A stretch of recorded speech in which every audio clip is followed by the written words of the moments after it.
Bonjour, bienvenue sur netprof.fr. Alors aujourd'hui nous allons aborder les différents types d'entreprises. Alors nous savons tous que la France compte un grand nombre d'entreprises. Il y en a environ 3 millions. Mais bien entendu ces entreprises sont toutes de tailles différentes. Par exemple, nous avons des entreprises individuelles qui représentent à peu près la moitié du nombre total d'entreprises.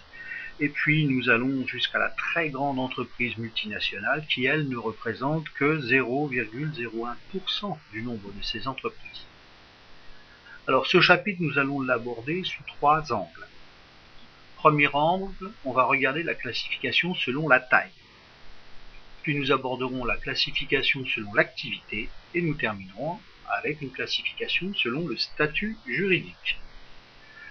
Alors maintenant, voyons cette classification selon la taille. Alors, quand on parle de taille, il faut avoir en tête des critères qui mesurent l'importance économique de l'entreprise. Alors, nous avons donc 3 critères intéressants, c'est l'effectif, le chiffre d'affaires et les parts de marché.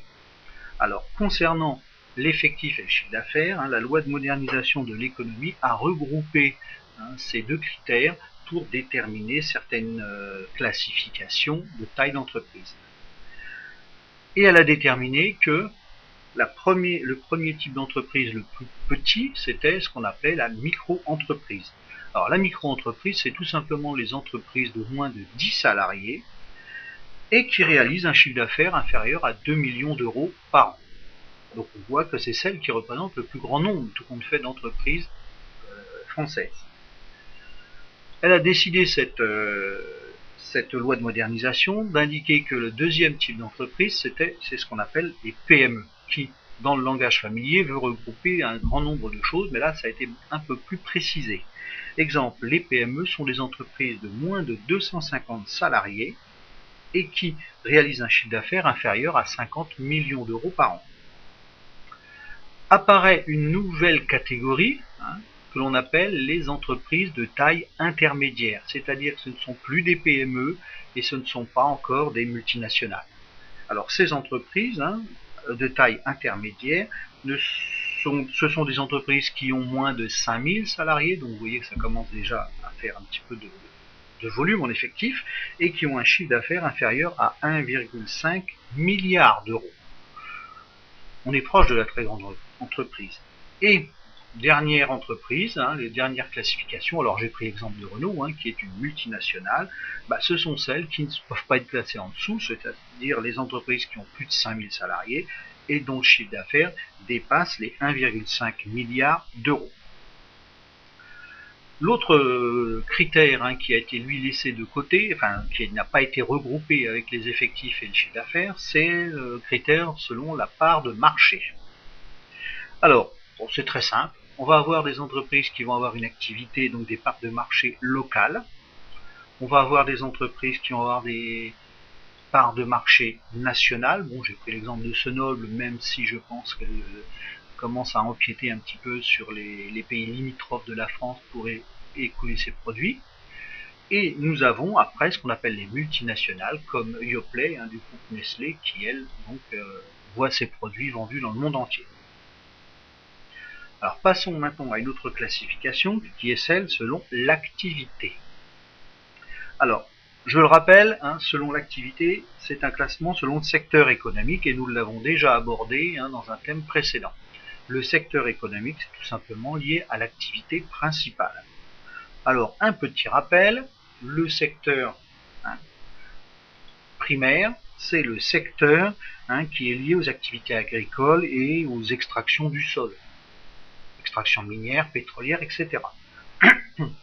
Deuxième secteur, c'est le secteur secondaire. On voit ici, par rapport à l'image, c'est le secteur de l'industrialisation des biens de transformation. Et le dernier secteur, qui est le secteur tertiaire, c'est le secteur du commerce et des services que l'on connaît, que l'on côtoie le plus facilement. Alors, bien entendu, en plus de cette classification, on peut trouver une classification par nature d'activité. Vous allez voir que des fois, ça se recoupe avec le secteur économique.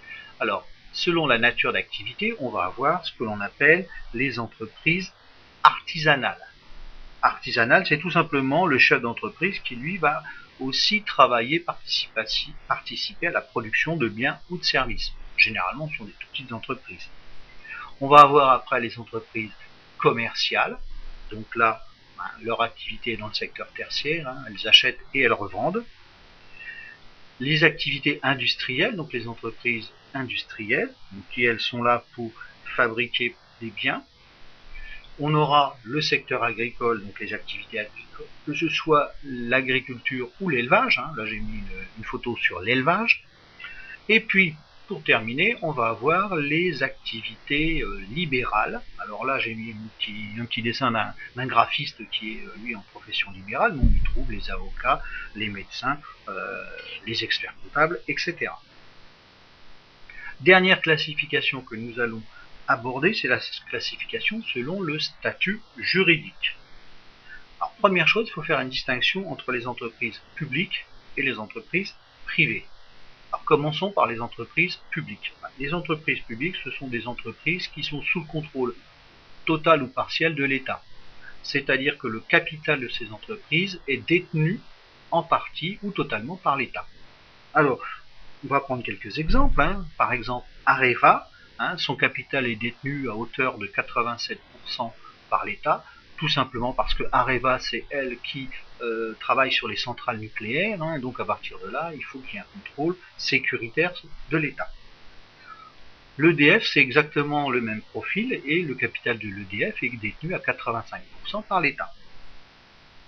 GDF, un petit peu moins sensible au niveau sécurité, on voit qu'il y a même eu un regroupement avec le groupe Suez qui lui est un groupe privé, et l'État n'en détient plus que 36%.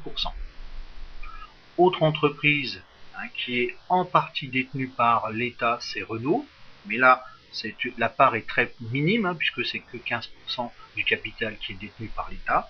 Par contre, la SNCF est une entreprise totalement détenue par l'État. Les agents de la SNCF ont un statut de fonctionnaire. Passons maintenant aux entreprises privées. Les entreprises privées, c'est tout simple, elles appartiennent à des particuliers. Alors elles peuvent aussi appartenir à d'autres entreprises privées. C'est ce qu'on appelle des prises de participation. On va avoir des entreprises, des sociétés mères et des filiales. Alors qu'a-t-on comme classification? On va déjà voir tout ce qui est entreprise individuelle, c'est-à-dire des entreprises créées par une seule personne. Je vais vous en donner quelques exemples. On a le URL, l'entreprise unipersonnelle à responsabilité limitée. Nous le développerons un peu plus loin dans d'autres chapitres. Rapidement, c'est une personne seule qui va créer son entreprise sous la forme d'un statut qui lui permet de ne pas mettre en danger ses biens personnels. C'est pour ça que le R et le L font que nous avons une responsabilité limitée à ce qu'on a mis dedans, aux apports que l'on a fait.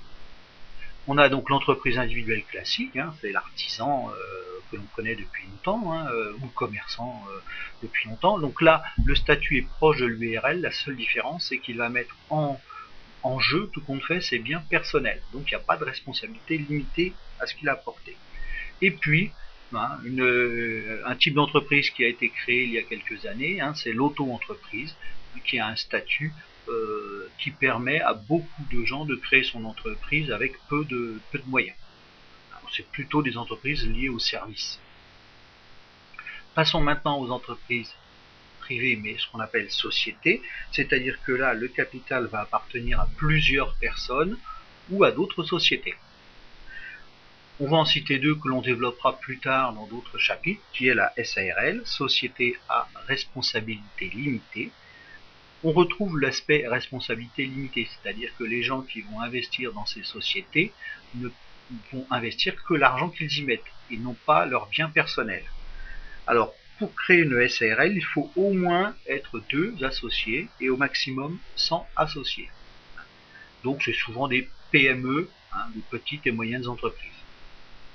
L'autre, elle, est différente, c'est la société anonyme. Là, on va faire appel à un grand nombre de personnes pour financer l'entreprise. Le nombre d'actionnaires, ici on parlera d'actionnaires, va de 7 jusqu'à plusieurs milliers. Si par exemple je prends le nombre d'actionnaires de la Société Générale, ils sont plusieurs dizaines de milliers à avoir mis de l'argent dans la Société Générale en tant qu'actionnaire. Alors là, on va y retrouver soit les ETI, les entreprises de taille intermédiaire, mais aussi et surtout les multinationales. Voilà, j'en ai terminé avec ce chapitre et je vous donne rendez-vous pour un prochain chapitre en économie. Au revoir.